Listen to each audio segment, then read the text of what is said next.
All right, today the movie is The Shawshank Redemption, released on October 14th, 1994. Welcome to Brandon at Random Reviews, covering one unsystematically chosen movie at a time.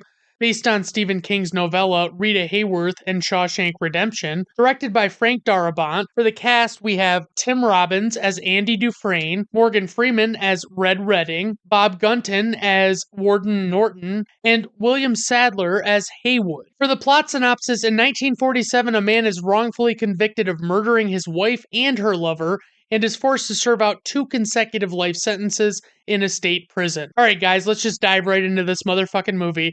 Look, my dad has never been big on movies. I don't know that it would ever even cross his mind to put on a movie for fun in his own time. But at any time a favorite movie's conversation comes up, this one is one that my dad will inevitably name as one he really enjoys. He also loves The Green Mile, and I don't know if he originally realized that both are Stephen King stories, but I'm sure I pointed it out to him at some point. This movie seems like such a bleak premise to be almost universally well regarded. Like, even if it's not your favorite, you'd probably still consider it a pretty great flick. The story is narrated by Morgan Freeman's character Red, who paints a very grim picture of penitentiary life as he sees it. And I mean, if you don't enjoy hearing Morgan Freeman's voice, why don't you just get the fuck out of here? Red is one of those guys who is the point of contact for other prisoners when they want special items like cigarettes or alcohol for special occasions, large posters of scantily clad female celebrities, things like that. The warden and the guards at Shawshank are particularly overbearing and unpleasant, even when the prisoners aren't on their bad side. They're strict as well as verbally and physically abusive to keep the prisoners in line, which would be bad enough, but of course there are several less than pleasant inmates that create trouble around every corner. Over time, Andy learns to find the best in his experience and does all he can to use his skills and background to make things a little better for him and the friends that he makes in the prison. Naturally, we get some incredible scenes and sequences that really convey the desperation of the different characters that we're rooting for. Possibly even more compelling are the many villains of the prison, whose scenes deliver on displaying their devious and sinister ways. Like, some of these dudes seem like they might actually be pretty bad people. I don't know. And somehow, this movie strikes a perfect balance and blend between the ups and downs to increase the story's watchability factor by, I don't know, like a bunch apparently. This movie will likely make you experience a very broad range of emotions beyond that of what most other movies, even similarly well-regarded ones, could ever hope to deliver on.